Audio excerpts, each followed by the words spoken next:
Ada seorang lelaki yang berasal daripada Terengganu yang bernama Muhammad Faik.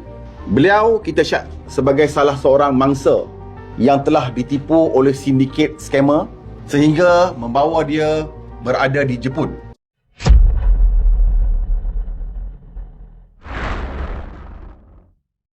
Seorang graduan Politeknik Muhammad Faiz Zafran, 23 tahun, berasal dari Terengganu dilaporkan hilang sejak November 2025 dan kini dipercayai menjadi mangsa pemerdagangan manusia selepas ditahan pihak polis di Jepun kerana disyaki terlibat dalam kes penipuan melalui panggilan telefon palsu. Menurut Setiausaha Agung Malaysia Humanitarian Organisation MHO, Datuk Isyamuddin Hashim, Muhammad Faik dipercayai dieksploitasi oleh sindiket penipuan sebelum ditahan di Toyama Minami Police Station Jepun, di mana wang dianggarkan bernilai kira-kira 4 juta yen turut dirampas hasil maklumat awal yang diperoleh daripada laman web di Jepun dan laporan media tempatan, namun pihaknya masih menunggu pengesahan rasmi daripada pihak berkuasa berkaitan. Kes ini dianggap luar biasa memandangkan sepanjang pengendalian MHO sejak 2020 tiada kes rakyat Malaysia dieksploitasi oleh sindiket penipuan di Jepun pernah dikesan sebelum ini. Berdasarkan corak kes, mangsa dipercayai direkrut oleh individu yang dikenali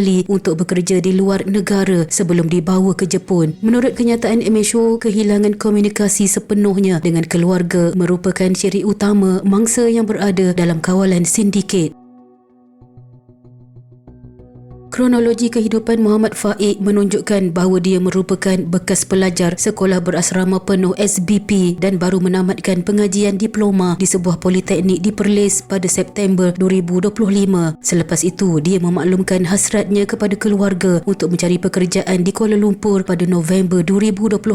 Tidak lama selepas itu, keluarga dimaklumkan bahawa dia berada di Jepun dan sejak 19 November 2025, dia tidak lagi dapat dihubungi, menimbulkan syak bahawa dia terperangkap dalam aktiviti eksploitasi dan pemerdagangan manusia. Ibu mangsa Nur Zuhaini, 46 tahun, menyatakan bahawa anaknya ke Kuala Lumpur selepas menerima tawaran kerja daripada seorang rakan sebelum menaiki penerbangan Batik Air ke Jepun pada 8 November 2025 selepas dimaklumkan oleh rakan-rakannya dengan segala urusan pasport dan perjalanan diuruskan oleh pihak lain. Komunikasi terakhir melalui WhatsApp berlaku pada 18 November 2025. Namun mesej terakhir hanya menunjukkan satu tanda semak menandakan komunikasi terputus sepenuhnya. Sepanjang berada di Jepun, anaknya masih aktif berhubung dengan rakan-rakan melalui aplikasi Snapchat sebelum hubungan terputus pada 19 November ketika berada di Tokyo. Nur Zuhaini turut dimaklumkan bahawa anaknya sepatutnya pulang ke Malaysia pada 29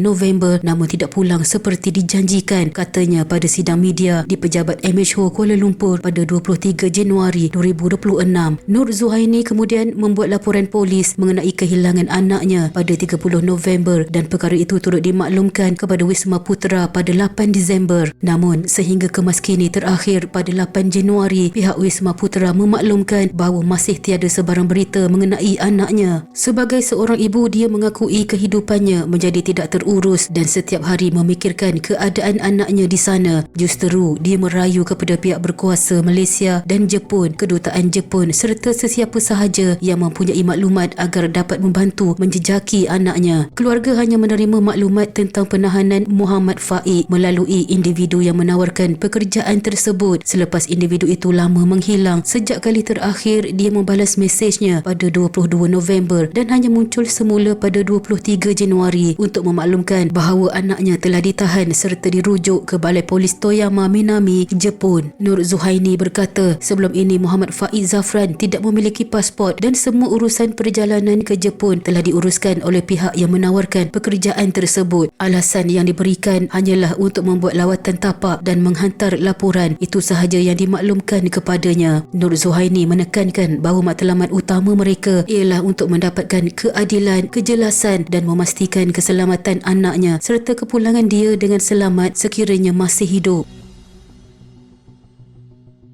Sehubungan itu, MHO menggesa Kementerian Luar Negeri melalui Wisma Putra serta Kedutaan Malaysia di Jepun untuk menyelaras bantuan perundangan dan mengesahkan status sebenar Muhammad Faiq bagi memastikan dia tidak dihukum sebagai penjenayah sekiranya terbukti menjadi mangsa eksploitasi. MHO turut mengingatkan golongan belia supaya lebih berhati-hati terhadap tawaran kerja di luar negara termasuk di negara yang dianggap selamat seperti Jepun dan memastikan segala urusan pekerjaan dilakukan secara sah melalui permohonan visa kerja dari Malaysia. Kes penahanan Muhammad Faiq Zafran ini sekaligus membuka mata masyarakat terhadap risiko yang dihadapi rakyat Malaysia di luar negara, khususnya golongan muda yang mudah terperangkap dalam tawaran pekerjaan palsu. Ia menekankan kepentingan kesedaran, pencegahan dan kerjasama diplomatik antara negara untuk melindungi rakyat daripada sindiket penipuan dan eksploitasi manusia. Sementara itu, nasib sebenar Muhammad Faiq masih bergantung kepada hasil siasatan pihak berkuasa Jepun dan sejauh mana campur tangan Malaysia dapat memastikan keadilan dan keselamatannya. Diharapkan agar Muhammad Faiq Zafran dapat pulang ke tanah air dengan selamat, dilindungi dari sebarang bahaya dan diberi peluang untuk bersatu kembali dengan keluarga tercinta. Doa dan harapan masyarakat adalah agar dia segera kembali ke Malaysia dalam keadaan selamat dan sejahtera.